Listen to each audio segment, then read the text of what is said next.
Welcome to Me, My Tiny Human. I'm going to answer a question today, and you are welcome to submit a question, any question you like, about my weird choice of a life. I have a link in the description of the episode where you can submit something. Anthea sent me a question that says, I notice you don't put much of your daughter on social media, and I was wondering about your thinking behind that and what you feel about other parents who do it.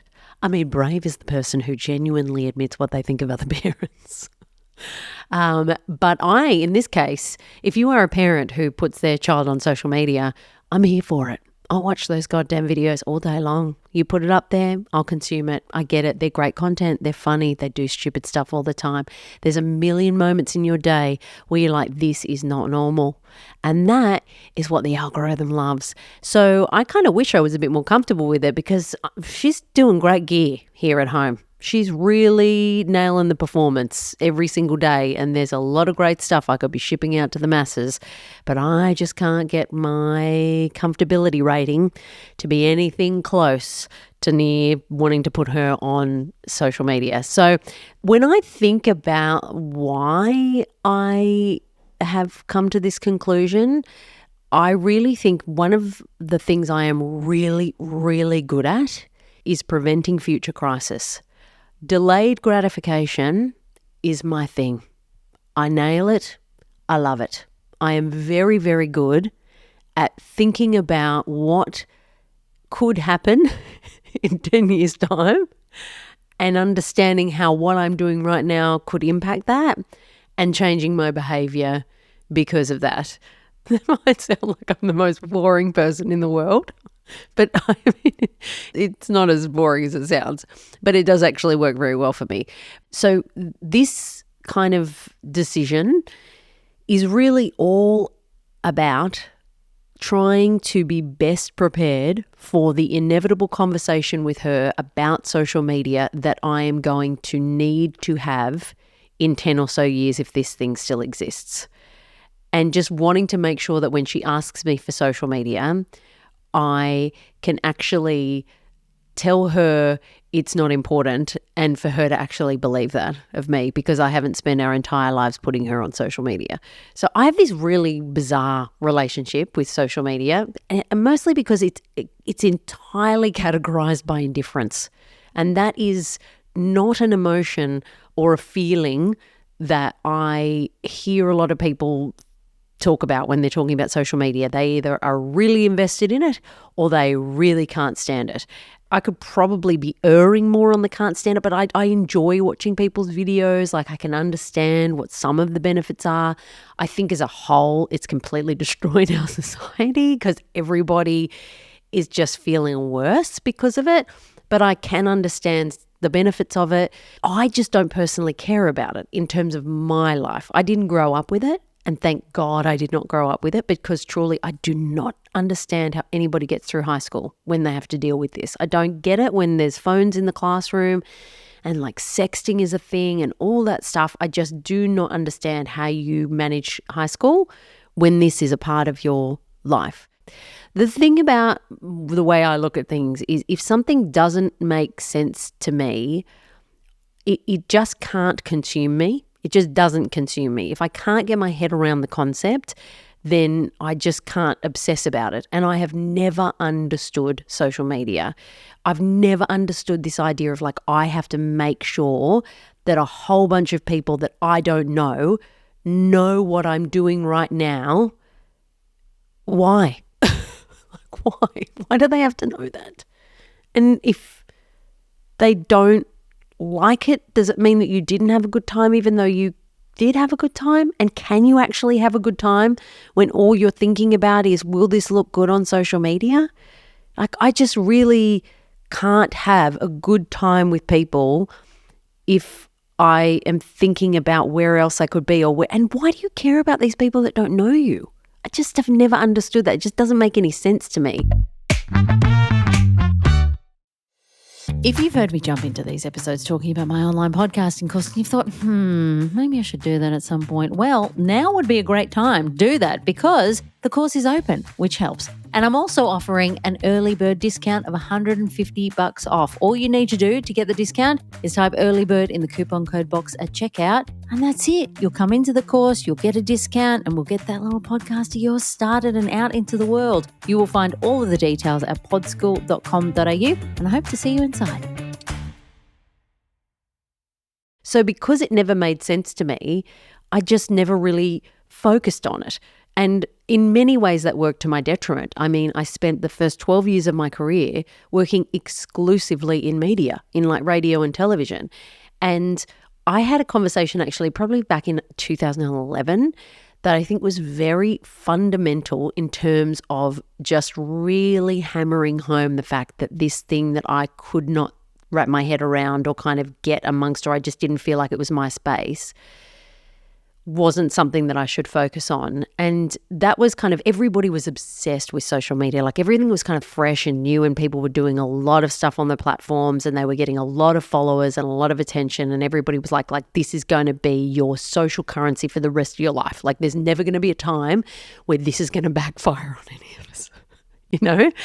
It's just like so amazing, and we're all connected, and it's just incredible. And I'm over here with like 50 million followers, and everybody knows who I am, and all of my neuroses are now out in the world, and I'm pretending that doesn't matter, but in reality, it's really making it worse. And so all of this stuff was going on, and I was working in radio at the time. And I remember a job coming up that I was highly qualified for, and I kind of felt like I must be in the mix for this job. And so I talked to my boss about it. And he said to my face, and honestly, I appreciate the honesty, because it really did shift kind of, or at least cement the way I felt about this kind of thing. He said to me, you are the best person for this job, but you will not get this job because you don't have a big enough social media following. And that was a real light bulb moment for me. I just remember thinking, oh, this industry that I've dedicated like a lot of time to, it doesn't really matter if you're any good. It doesn't matter if you get better at something, and there's no sort of progression, because you could be completely booted out because you didn't post about what you had for lunch on Tuesday. It's like, okay, like this is just not for me. And that was kind of a big part of when I realized not only did I not think social media was for me, but I was kind of like, I'm not 100% sure that the media industry is for me. And then I ended up kind of focusing on other things. And while I'm partly kind of one foot still in that camp, because I do love the sort of work, I love the work, and I enjoy the process of like using my brain and trying to, you know, do that work. I love it. But I just can't rely on it because I know it's too precarious. And that was kind of the moment for me that I realized that, and that I could never really, like there was never going to be any rhyme or reason. It's not like I could put in heaps of hours and then at the end of those hours I would be rewarded. It was just not going to work out that way. And then the other thing that I am very, very interested in and you know, have been very like financially committed to, because therapy costs a lot, over the years, is getting myself to a state of consistent contentment and calm. There were times in my life when I have not been super happy or in a great place. And so I have really spent time and effort working on making sure that I can be consistently really content. And a lot of my issues were, you know, situational, not chemical. So, you know, I'm lucky in that respect. But I really value mental health. I think it's very important. And I think it's very important to invest in kind of making sure you have the best mental health that you possibly can, because it affects so many other things. And I would look at this machine that seemed to both prey on and sort of put a rocket up people's narcissism and insecurity in this most terrifying mix that felt so psychologically perilous. I was like, people are saying or appearing very confident, But then I know, and I would sometimes meet people and work with people and know people that were like portraying a certain image online, and I knew that was like they're in their DMs desperate for the validation, like they were not as confident as they appeared. And of course, everybody then is looking at their pages and going, well, why aren't I as good as them? And you're like, mate, they're crying themselves to sleep at night, like don't be comparing it to this. So the whole thing just felt like it was a mental health disaster waiting to happen. And so I just stayed away from it. And I've always done that. And I kind of like, yes, I have all of the things because I'm supposed to have all of the things. And I also have a business. And I mean, honest to God, the person that does my marketing for it, like when I open my course up, that they're tearing their hair out at the lack of willingness to talk about the thing that I have made and have spent a lot of time and money on and feel really actually gives a lot of people a lot of value. And I can't talk about it because it just feels like I don't like to promote myself.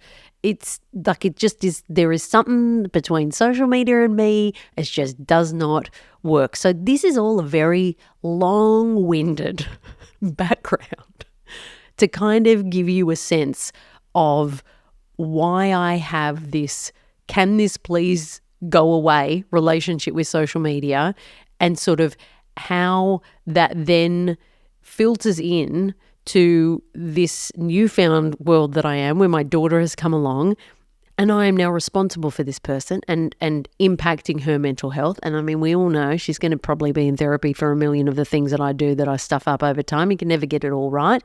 But I feel a sense of responsibility to try at least my very best to set her up on the steadiest ground I can do. And then, I mean, the rest of it, I've done my absolute best. If she comes to me in 10 years' time and says, I want social media, like I know I can't shield her from it. I can't make her friends not interested. I can't make it unimportant to her if that is the kind of world that she lives in and her school and whatever.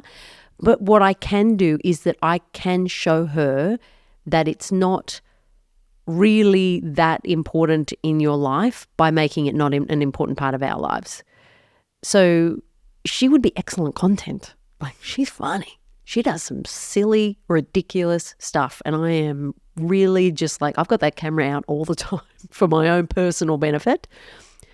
But I just don't feel that I can genuinely say to her in 10 years' time, social media is not important and it doesn't matter, if she can then turn around and say to me, well, you've been posting photos of me for the last 10 years, so it must be important to you. I don't want that mic drop scenario in my life. And I mean, let's be honest, she's probably going to have an OnlyFans. I mean, I'm probably going to have done all this work. She'll end up with a private OnlyFans that I'll find out about, and then I'll just move to the fucking desert and pack it all in. But I am just giving it a shot because at this point in time, I feel like that's all I can do. And honestly, it's no skin off my nose. Like, oh God, I can't post on social media about her. Oh, how terrifying. Like, or how sad. I love posting on social media so much. How am I going to stop myself from doing it? Easy. Easy. I don't do it already and it doesn't really matter to me. So I just keep doing what I'm doing, and I hope that it rubs off on her and that she doesn't end up with an OnlyFans. But you know what? Please keep posting photos of your kids. I love the content. I love it. I love to see them. I think they're goddamn adorable. I wish I could post videos of her up there, but future me is not going to thank past me, and past me cares a lot about what future me thinks. So this is what I'm doing, and I'm sticking with it.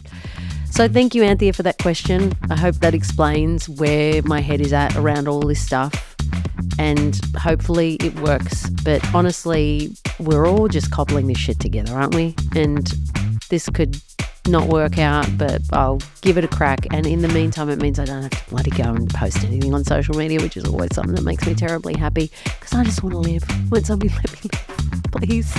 If you have a question, you're more than welcome to ask it. As I say, it can be as horrible I mean, not horrible. It can be as honest and brutal as you want, and I'm more than happy to answer it.